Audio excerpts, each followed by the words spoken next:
Hei alle sammen, og velkommen tilbake til Norway Twins. Jeg er Guro. Jeg er Pia. Og det her er vår mål og ønsker for YouTube 2018-video. Ja. For det første, godt nyttår. Godt nyttår! Yay! Det har blitt en slags tradisjon for oss å lage en video der vi snakker om mål og ønsker for YouTube som vi legger ut da i førsten av året. Men vi tenkte vi skulle gjøre det i år også. Litt for vår egen del, sånn at vi kan ha det skrevet ned et sted, hva vi har lyst til å oppnå i løpet av 2018, men også for at dere skal vite litt hva som kommer til å foregå på kanalen vår. Vi starter med våre mål for 2018.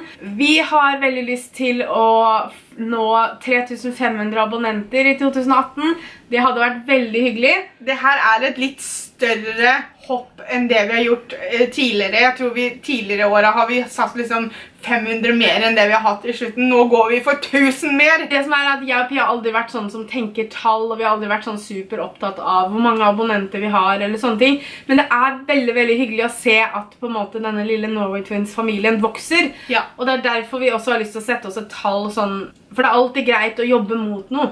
Og det har vært en tradisjon det, og vi har alltid sagt hva vi har lyst til å oppnå, og så hjelper dere oss å knuse alt vi tror vi kommer til å klare. Mål nummer 2 er å fortsette å jobbe kreativt med hjelp av dere, for at dere gir oss videoideer, prøve å komme opp med noen nye videoideer som vi ikke har hatt på YouTube enda. Bare fortsette å utvikle oss, fortsette å jobbe sammen, og fortsette å samarbeide med dere, sånn at vi kan lage ting dere har lyst til å se også. Ja. Vi har veldig lyst til å få til flere samarbeid i 2018. Det å ha sponset innlegg, eller det å ha samarbeid med andre utenom bare meg og Pia, hjelper oss veldig sånn kreativt sett. Fordi det på en måte pusher oss litt til å være litt mer kreative, eller filme en annen måte å filme det på. Tenke litt annerledes. Ja, så det er veldig nyttig for oss da, som sitter på denne siden som liksom vi som lager videoene, at vi får sånne utfordringer hele tiden som gjør at vi må tenke litt annerledes. Dere som har følt oss en stund vet at vi elsker å ha med andre på videoene våre. Helle, Kine, mamma, faste innslag kan vi kalle dem. I 2018 så har jeg og Guro veldig lyst til å prøve å lage en collab sammen med noen vi ikke har lagd video sammen før. Hvem? Det vet vi ikke. Men det er mange youtubere der ute. Det er ikke sikkert det bør være en youtuber engang. Hvis noen har lyst til å lage en video sammen med oss, så er vi åpne for det, vi. Vi vil også fortsette å snakke om ting vi brenner for. Altså, vi vil fortsette å snakke om det at vi er mot mobbing. Vi vil fortsette å snakke om ting vi bryr oss om, meninger vi har. Vi elsker å dele våre meninger med dere, og vi forventer absolutt ikke at dere skal være enige med alt vi sier, eller ting vi gjør, eller hvordan vi gjør ting. Men vi liker å dele den delen av oss med dere. Og jeg kommer til å fortsette å snakke om angsten. Vi kommer begge to til å fortsette å snakke om denne vektreisen vi er på. Vi vet vi får mye spørsmål om det. Vi prøver å svare på alle sammen. Det kommer vektreisevideoer så fort vi har noe å oppdatere dere om. Det er ikke nødvendig å lage en video i uka om det når ikke det skjer noe. Nå har det stått stille veldig lenge i prosessen min.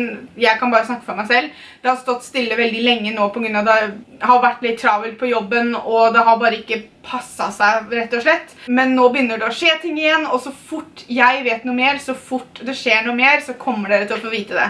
Et mål som kanskje går litt sånn mest på meg, fordi at det gjelder filminga og redigeringa, er at jeg har lyst til å utvikle oss når det gjelder matvideoene. Jeg har lyst til å komme opp med en litt mer spennende måte å filme matvideoene på. Ikke det at det nødvendigvis må være hver eneste matvideo, men se om vi kan finne en litt mer sånn proff måte å gjøre det på. Og det går på meg, for at som regel så er det jeg som filmer matvideoene, og det er jeg som redigerer dem. Og jeg elsker akkurat den delen her av YouTube, det med å liksom prøve å tenke litt annerledes, tenke litt nytt, hele tiden utvikle oss, forandre oss i måten vi gjør ting på. Dere har jo allerede sett det, for alle lookbookene og alle liksom disse mellomshotta i lookbookene, og sånn er det jo hun her som kommer opp med. Når vi først snakker om lookbooks, så har vi absolutt lyst til å få til flere. Vi vet jo nå at nå har vi faktisk filmet en del, men vi har veldig lyst til å filme mer, kanskje ikke spesifikt liksom altså sånn som vi har hatt for fest, vi har hatt for pysjer, altså sånne ting da, at vi kanskje kan heller ta en høst, vinter, vise frem klærne selvfølgelig, men at vi også, Pia, får vist frem litt denne kunstneriske siden av seg selv, for jeg blir i hvert fall veldig imponert hver gang jeg ser lookbooker som Pia lager, selv om jeg i dem, så klarer jeg aldri helt å vite hvor hun vil hen med de klippa og filmer og sånn, og så får jeg se videoen når den ferdig, og så bare sånn, jeg får egentlig bare beskjed om at jeg streng. Ja, egentlig, for det sånn, nei, stå der, sier hun da, eller gå sånn, smil da, og jeg bare, hjelpes meg, så mange krav. Det siste vi skal nevne akkurat i den kategorien her, går igjen på mitt ønske om å få lov til å skrive litt, filme litt, regissere litt, og det går på å utfordre oss selv med litt mer scripta videoer.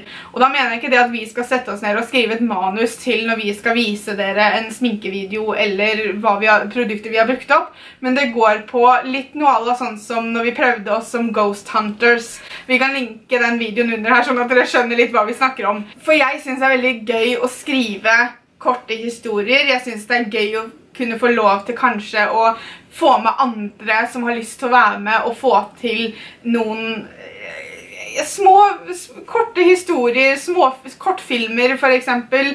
Prøve å være litt kreative der også, for jeg synes det hadde vært veldig spennende for meg. Og jeg er jo veldig glad i skuespill, så jeg sier bare bring it on. Neste tingen vi har lyst til å snakke om er hvordan planer vi har for YouTube dette året. Det går litt på når det kommer videoer, hvordan videoer vi har tenkt å lage og sånne ting. Og det første er at vi kommer helt klart til å fortsette med mat på mandag-videoene. Kommer fortsatt på mandag, som dere skjønner av navnet. Det er bare fordi at vi er så glad i å lage mat. Vi elsker å vise frem ting vi finner i oppskriftsbøker eller på nettet til dere, men også ting vi finner opp selv. Så det hadde vi ikke lyst til å gi oss med. Pluss at vi kommer jo til å fortsette litt sånn rart å legge det ut på YouTube, for det høres jo helt sykt ut. Men vi har jo lyst til å fortsette å prøve å jobbe med denne kokeboka vi har lyst til å skrive selv også. Ikke det at vi skal ikke gi ut noe kokebok eller noe sånt noe. Det er en drøm vi har, så da må man nesten jobbe litt for det. Og vi liker jo å lage våre egne oppskrifter, og noen kommer vi til å dele med dere, andre kommer vi til å kanskje spare til en eventuell kokebok, men dere kommer til å få se mye av det. Vi vet dere liker mat-challenge-videoene, vi vet vi har vært veldig dårlige på å filme dem, så langt det lar seg gjøre, og så lenge dere fortsetter å sende oss bilder, så skal vi prøve å legge ut en mat-challenge en gang i måneden. En forandring som det blir ganske merkbart kanskje, er det at vi kommer ikke til å ha noen bloggserier dette året. Det kommer fortsatt til å bli serier, at vi kommer fortsatt til å ha Halloween-videoer til jul, og til jul da. Vi tar dem ikke til jul, men vi tar dem til Halloween i oktober da. Men vi kommer ikke til å ha liksom sånn at hver fredag så kommer det en serievideo. Det kommer til å være sånn at hvis vi føler for å legge ut first impressions-videoer, så kanskje vi legger ut to ganger i uka liksom, sånn at det kommer fortsatt til å bli serier. Forklarer jeg det riktig? Ja, dere kommer til å se samme tema i videoer fremover sånn som det ble i bloggseriene. Vi kommer bare ikke til å ha det fast hver fredag. Derfor så kommer det en annen hovedvideo på fredager. Vi skal ikke kutte ut å ha video på fredager. Det blir bare ikke en bloggserie sånn som vi har gjort tidligere. Det er sikkert mange av dere som nå sitter og lurer på hva vi kommer til å gjøre med vlogginga. Noen av dere har spurt og fått svar allerede, men vi skal fortsette å vlogge hver eneste dag i 2018 også. Og vi kommer til å legge ut hovedvideo mandag til fredag. For dere som leser bloggen vår, så har vi bare et par beskjeder her på slutten. Det er at vi vil ikke si et visst antall blogginnlegg i uka. YouTube har på en måte tatt prioritering at det er der vi jobber mest. Det vi har lyst til å prøve å få til i 2018 er å legge ut mer blogginnlegg som ikke har med video å gjøre. Kanskje de siste 6 månedene har det blitt veldig mye at det eneste vi legger ut på bloggen er blogginnlegg som hører til en video. Vi har lyst til å prøve å komme litt tilbake inn i skrivinga. Jeg har lyst til å skrive litt flere av disse korte historiene som jeg har lagt ut noen av. Og vi har lyst til å skrive mer personlige innlegg. Litt mer om hva vi tenker og syns om ting. Hvis det er et produkt vi liker, så kan det hende vi skriver et blogginnlegg om det i stedet for å lage en video.